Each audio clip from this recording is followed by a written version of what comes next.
Mari kita berdoa. Bapa Sorgawi, Bapa yang kami sembah dalam nama anak-Mu Tuhan Yesus, sungguh kami sangat bersyukur, berterima kasih kepadamu Bapa untuk segala kasih kebaikan kemurahan Tuhan yang masih Tuhan nyatakan kepada kami sampai dengan pagi hari ini, di mana kami boleh tidur dengan tenang, bangun dengan selamat pada pagi hari ini tanpa kekurangan suatu apapun. Itu semua karena kebaikan kemurahan Tuhan. Sebelum kami memulai aktivitas kami, izinkan kami untuk bersekutu dengan Tuhan, berdoa, memuji muliakan nama Tuhan, dan mendengarkan kebenaran firman Tuhan melalui channel YouTube ini.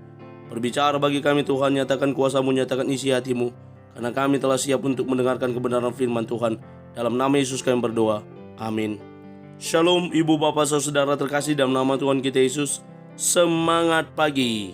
Bertemu kembali di channel Rionando Butar-Butar dalam khotbah 5 menit aja toko 5 untuk renungan harian. Renungan pada hari ini saya ambil dari kitab Galatia pasal yang pertama ayat yang keempat sampai dengan kelima. Demikian kesaksian firman Tuhan, yang telah menyerahkan dirinya karena dosa-dosa kita untuk melepaskan kita dari dunia jahat yang sekarang ini, menurut kehendak Allah Bapa kita. Baginya lah kemuliaan selama-lamanya. Amin.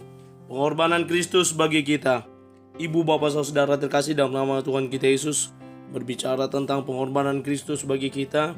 Tentunya sebagai orang percaya, ketika kita percaya kepada Kristus sebagai Tuhan dan Juru Selamat dalam hidup kita, salah satu hal yang menjadi alasan adalah bahwa Dia mati di kayu salib untuk menebus dosa pelanggaran setiap kita. Dan ketika Dia bangkit, kebangkitannya menunjukkan bahwa Dia menang, mengalahkan kematian. Ibu bapak saudara terkasih dalam nama Tuhan kita Yesus, dalam nats ini Rasul Paulus sedang mengingatkan jemaat Galatia bagaimana mereka yang telah menerima keselamatan daripada Tuhan. Dikatakan dalam nats ini dimulai dengan perkataan yang telah menyerahkan dirinya karena dosa-dosa kita. Yesus hadir ke dunia ini, Kristus turun untuk menyelamatkan kita dan menyerahkan dirinya sebagai ganti, sebagai tebusan, di mana kitalah seharusnya yang harus disalibkan karena dosa dan pelanggaran kita. Namun Allah membuat Dia yang tidak pernah berbuat dosa menjadi gantinya. Dialah yang harus disalibkan untuk menebus dosa-dosa kita, untuk memperbaharui diri kita yang penuh dengan lumur dosa, sehingga kita dibersihkan dari lumuran dosa, sehingga kita menjadi umatnya yang baru, umatnya yang telah diberikan keselamatan dan dilepaskan dari dosa-dosa kita. Bahkan yang selanjutnya dikatakan untuk melepaskan kita dari dunia jahat yang sekarang ini.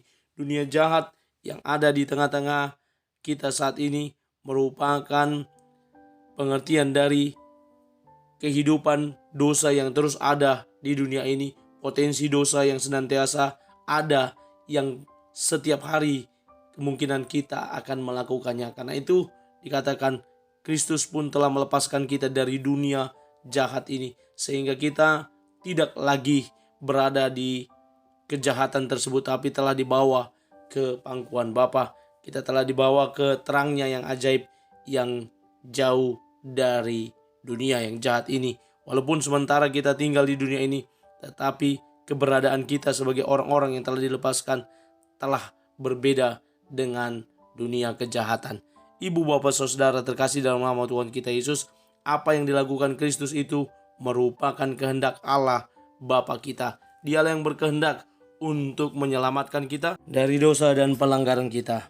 Ibu bapak saudara terkasih, saya mengutip beberapa kata-kata bijak. Yang pertama dari George Bernard Shaw, seorang penulis, berkata, "Bagi saya satu-satunya harapan keselamatan manusia terletak pada pengajaran kekristenan yang menyatakan bahwa keselamatan di dalam Kristus. Dialah yang telah menyerahkan dirinya untuk tebusan dosa-dosa kita dengan mati di kayu salib. Dialah yang telah melepaskan kita dari dunia yang jahat, dari kegelapan kepada terangnya yang ajaib. Apa yang dilakukannya adalah bagian dari kehendak Allah untuk menyelamatkan kita, umat manusia." A.W. Tozer berkata, "Keselamatan adalah dari pihak kita, sebuah pilihan. Dari sisi ilahi, itu adalah merebut, menangkap, penaklukan oleh Tuhan yang Maha Tinggi." Kita diperhadapkan dengan pilihan apakah kita mau menerima keselamatan atau tidak. Dan kita juga telah direbut oleh Allah untuk diselamatkan, dibawa kepada terangnya yang gaib. Mari kita tetap melekat dengan Tuhan dan seraya kita tetap memuji muliakan nama Tuhan yang telah menyatakan dan memberikan keselamatan bagi kita. Bagi Dialah, bagi Tuhanlah kemuliaan sampai selama-lamanya. Amin. Kita bersatu dalam doa. Terima kasih Bapa untuk firman-Mu yang telah kami dengarkan pada pagi hari ini. Mampukan kami untuk menjadi para pelaku kebenaran firman Tuhan yang terus bertumbuh di dalam Engkau, yang terus maju di dalam Engkau, yang terus tinggal di dalam Engkau dan belajar dari kebenaran firman Tuhan yang telah menyatakan kepada kami hari ini, mengingatkan kepada kami hari ini bahwa Engkau telah membuka tabir keselamatan bagi kami dengan menyerahkan diri-Mu mati di kayu salib dan melepaskan kami dari kejahatan dan dunia yang jahat ini. Kami akan mulai hari ini dengan terus mengandalkan Tuhan, menaruh harapan kami kepada Tuhan, melekat kepada Tuhan, hidup dalam firman-Mu Tuhan. Di dalam dan demi nama anak-Mu Tuhan Yesus Kristus kami sudah berdoa dan mengucap syukur. Amin. Selamat beraktivitas. Tuhan Yesus memberkati. Shalom.